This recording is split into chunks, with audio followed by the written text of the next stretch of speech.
महीने से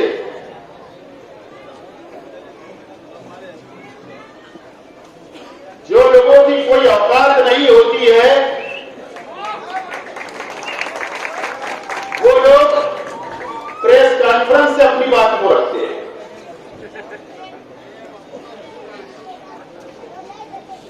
और अल्लाह का करम है कि आज का यह जलसा इस बात साबित करता है कि राष्ट्रवादी कांग्रेस पार्टी और शेख हसीना साहब की क़यादत में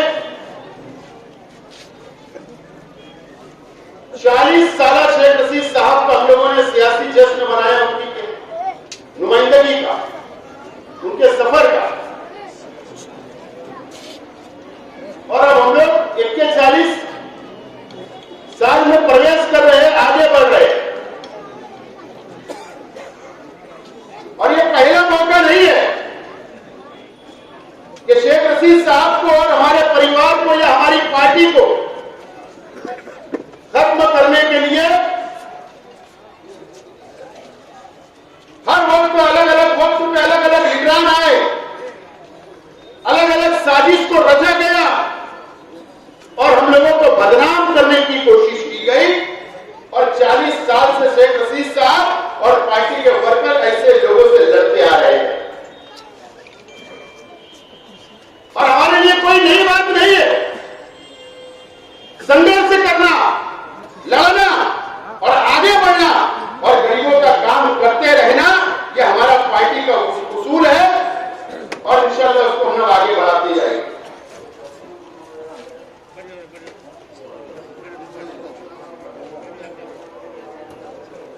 दो 2014 के असेंबली इलेक्शन के बाद से जब मैं एमएलए बना था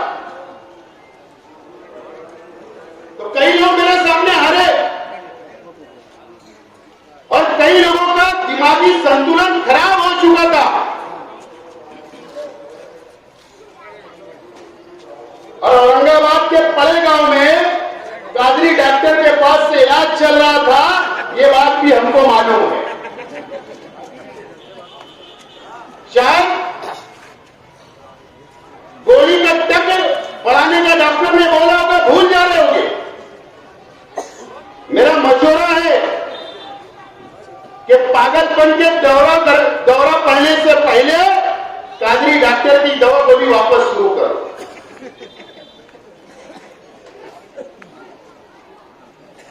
जाके मालूमात ले लो, झूठ नहीं बोल रहा हूं। लेकिन यह जरूरत क्यों न पेश आई कि हमारे परिवार या हमारी पार्टी के खिलाफ में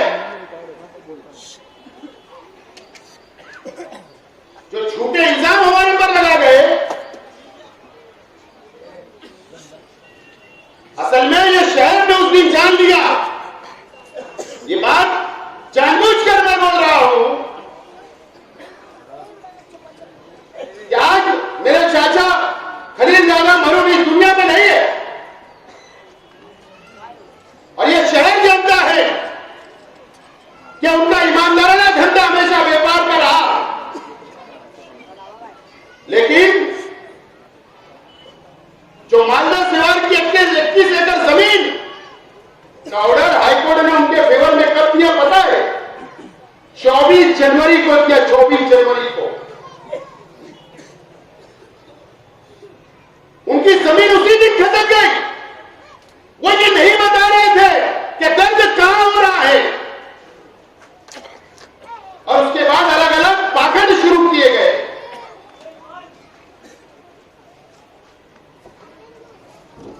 अलग अलग बातें की गई और उसके बाद कब्रिस्तान, हीरापुरा कब्रिस्तान की 8.25 एकड़ जमीन सर्वे नंबर 117 सर्वे नंबर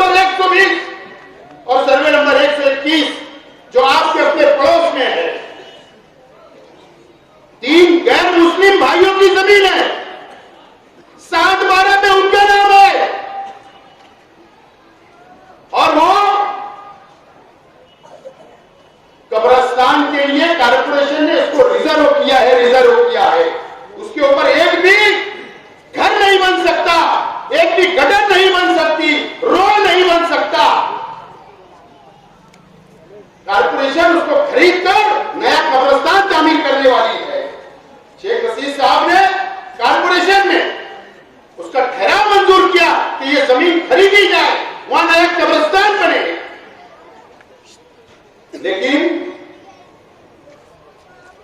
कुछ लोगों को लगाकर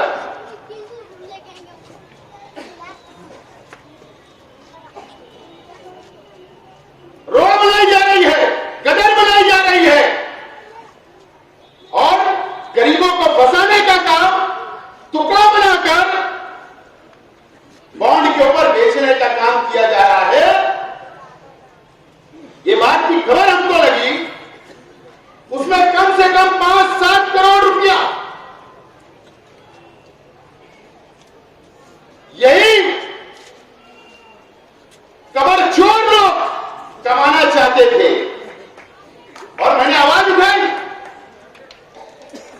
और आवाज उठाने के बाद तेजी से कार्रवाई किया। मैंने मंत्रालय तक गया, कारपोरेशन के पास गया, पुलिस में कंप्लेंट दी, कारपोरेशन ने नोटिस निकाली कि कोई जमीन ना खरीदे।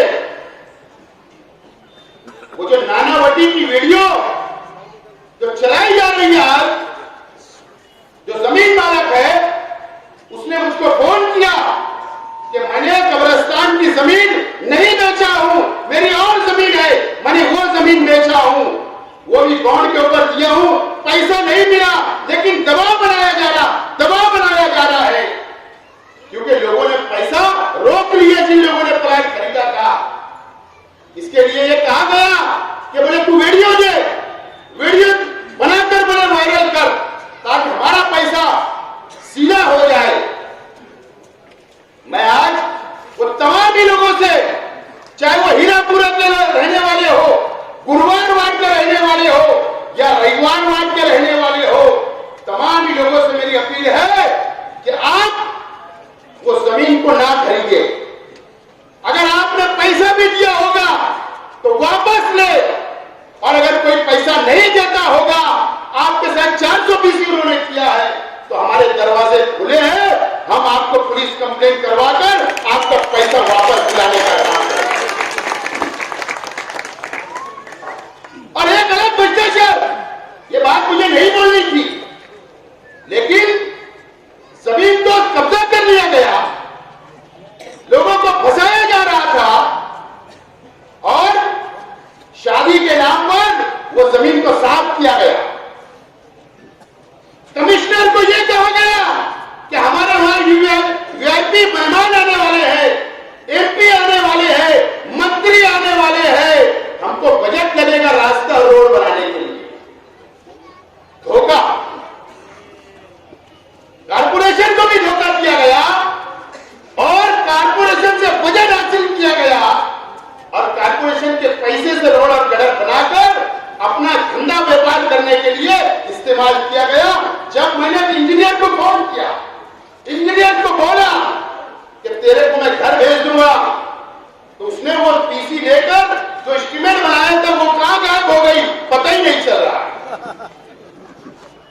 इस तरीके का धोखा इस शहर के आवाम को देने का काम चल रहा है। यह मजहबी मामला है, मिली मामला है कब्रिस्तान का।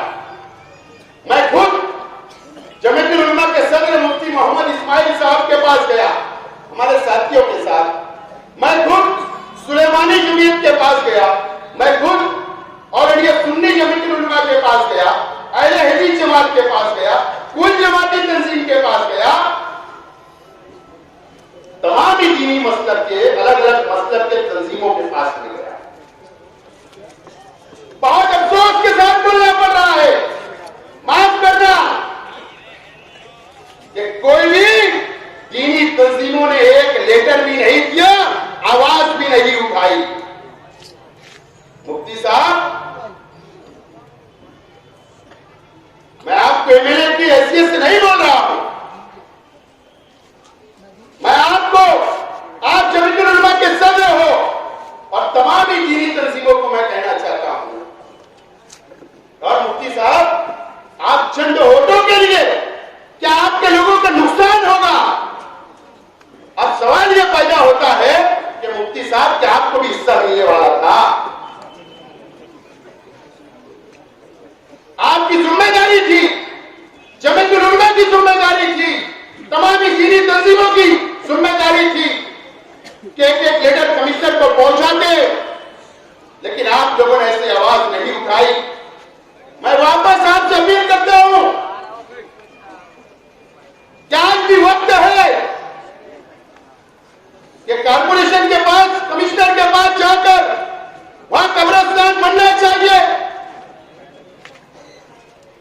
आपको वहां पर डिमांड करना चाहिए। आज भी मैं आपसे अपील करता हूं, आप पर में कोई बात मुझे सियासी नहीं कहना है, और अगर आप नहीं करेंगे तो ये शहर आपके आने वाले दिनों के अंदर यहाँ के मुसलमान, इनको आपको जवाब देना पड़ेगा कि आपने क्यों लेटर नहीं किया, क्यों कब्रिस्तान नहीं बचाया, ये आपको जवाब देना पड़ेगा। तकलीफ नहीं दूंगा तो आमिर कैसे कहलाऊंगा? और अगर आपने नहीं किया तो अल्लाह का करम है कि राष्ट्रवादी कांग्रेस पार्टी के वर्करों के अंदर, लीडरों के अंदर इतनी ताकत है कि हम हमारे बलबूते पर लड़कर कानूनी तौर पर वो जमीन को हासिल करके एक नया कब्रिस्तान इस शहर में लेने की बात करें। इंशाअल्लाह गिरा के रहेगी। इंक्वायरी आ गई, एडिशनल कलेक्टर ने, आज मैं गया था उनसे मिलने, लेटर निकाल दिया कमिश्नर को कि वहां का अतिक्रमण साफ करो, जमीन के कब्जा लो, जमीन मालक को पैसा दो और नया कब्रिस्तान बनाओ। पुलिस को भी उन्होंने लेटर दिया, कमिश्नर को भी लेटर दिया है। तो मैं मेहरबानी करके बोलना चाहता हूं कि वो जमीन आप मत खरीदिए। अगर आपने खरीदा, बॉन्ड में खरीदा, मकान भी बना दिया, तो आपका सीसीबी लगाकर वो मकान को उखाड़ दिया जाएगा, उखाड़ दिया जाएगा। ये कानून बोल रहा हूं, शेख आसिफ नहीं बोल रहा। कुछ लोग माइकी अधिकार लगाते कि शेख रशीद परिवार के ऊपर कितने केसेस है। पूरी खुली किताब है, शेख रशीद साहब बोलेंगे। बोले हम दिल्ली जाएंगे,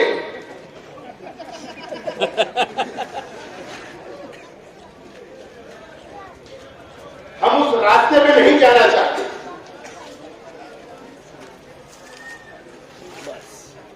पड़गा के अंदर कौन फरार है?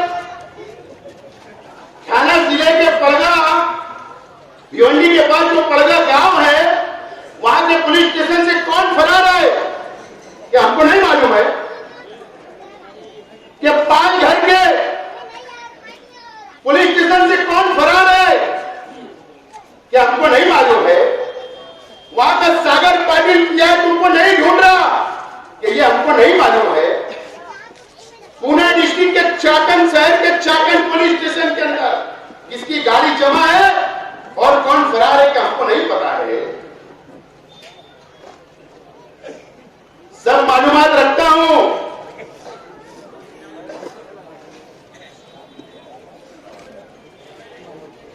और अगर हमने ठान लिया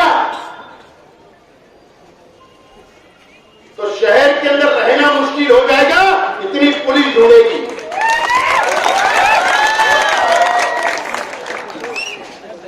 अब वहां चोरी का केस बना है, जानवर चोरी का, क्या और कौन सा केस बना है ये मुझे नहीं पता, लेकिन कंफर्म बोल रहा हूं, मीडिया वाले जाकर आप भी मालूमात दे लो कौन फरार है। सब मालूमात रखता हूं। दिल्ली ना, हम दिल्ली से डरते और ना महाराष्ट्र की हुकूमत से डरते।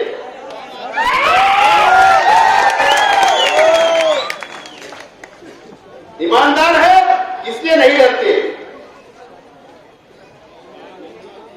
लेकिन अब मैं दिल्ली जा रहा हूं, ये मुझे नहीं पता कि पशु संवर्धन डिपार्टमेंट कहां है, जो जानवरों का डिपार्टमेंट होता, मुझे नहीं पता है क्या।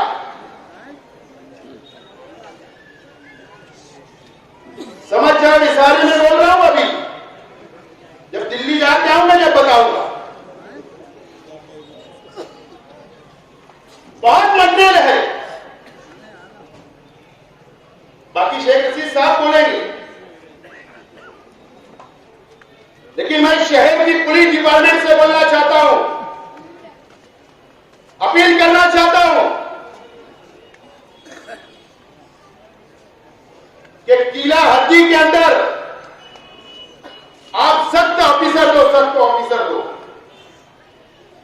ये हीरापुरा के इलाके के अंदर नदी के किनारे सर्वे नंबर 116 ओपन स्पेस किसने बेचा?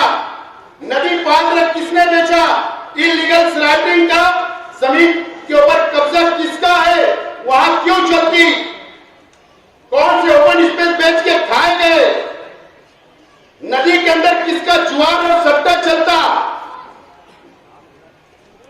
अगर पुलिस डिपार्टमेंट ने ध्यान नहीं दिया तो बाहर मजबूरी हम लोगों को भी सरकार के पास जाकर तमाम ही नोट कराना पड़ेगा, कंप्लेन देना पड़ेगा। गरीबों को फंसाया जो करेगा, ये शहर के अंदर गरीबों को लूटने का काम जो करेगा, हम कभी भी बर्दाश्त नहीं करेंगे।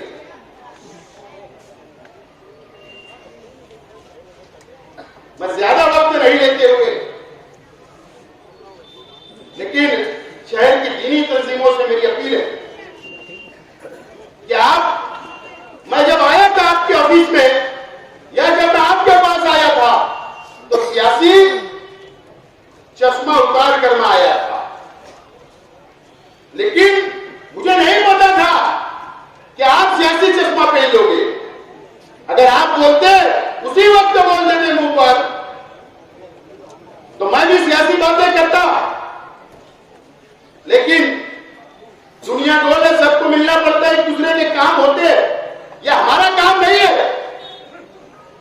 अल्लाह ना करे कि आपके सामने हमको झुकना पड़े, अल्लाह ना करे कि आपके आगे हाथ फैलाना पड़े, ना हमारे वर्करों को ना शहर को, लेकिन आपकी जो जिम्मेदारी है, आपकी मिली जिम्मेदारी है, आप दीनी तंजीमों के जिम्मेदार हो, आपकी ज्यादा जिम्मेदारी है शहर की कि आपको कब्रिस्तान के लिए आवाज उठाना है, और वो भी मुसलमान बेच के खा रहे और आप खामोश हो।